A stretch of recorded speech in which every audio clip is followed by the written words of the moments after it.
Let's discuss injector replacement on this 3.5 liter Honda Odyssey. Now we've already gone ahead and removed the upper intake manifold here. And so it's a couple bolts, couple nuts taking out these studs, a couple vacuum lines, and a couple coolant lines, and you can set this out of the way to access the fuel rail here.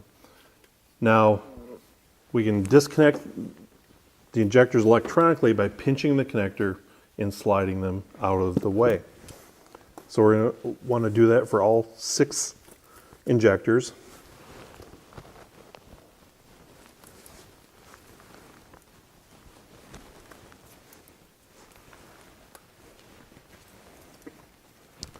Now the fuel rail is held down by 4 bolts.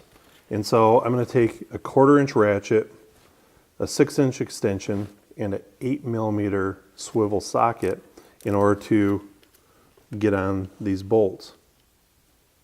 They're underneath the rail here and come out pretty easily.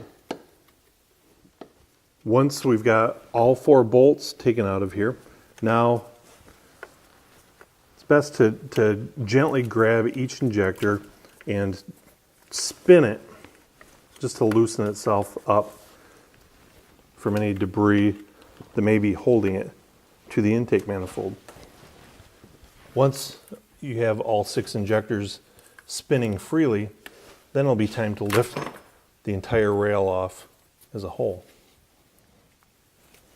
Gently pulling on the injectors and working them back and forth is the best method to remove the whole rail as an entire assembly and swing it up out of the way here. Now we've got it out of our way, we want to ensure that all the gaskets and O-rings came out with the injectors yet. We're going to take a service kit here, and while we're replacing one injector, we're going to use a service kit to reseal all the other injectors while we've got them out right now.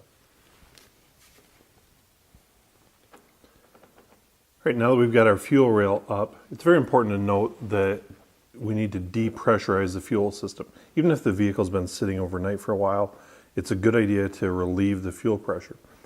Now it can be done different ways. You can electronically disable the fuel pump and crank or start the vehicle in order to relieve the pressure, which we did in this case. We also backed off the return line to relieve any pressure. So there shouldn't be any pressure here, but there might be an initial burst of fuel yet. So we're very carefully going to pry here and get this fuel injector up out of the rail. And we'll set it aside. We'll now take our new fuel injector and remove the protective cap. You can see this injector is designed carefully to match the original OE fit, form, and function. And we'll take our service kit that came with the injector, install the O-ring on the top, as well as some other seals. It's a good time to note though, if we've got one faulty injector on a high mileage vehicle such as this one here, you'll notice a lot of the contamination and other issues building up on these additional injectors.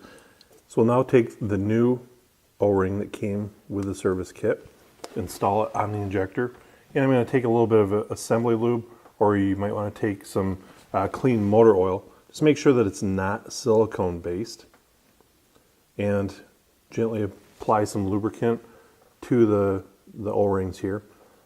It's going to make the installation process much easier. So we can now go ahead and gently install it into the rail. We're going to be careful not to cut that O-ring or we'll have a leak later on. So we've got our new seal installed here. We're going to go ahead and replace all these other injectors here, and then we'll install the rail. We're going to key it up, make sure that we don't have any leaks here and that the system holds pressure.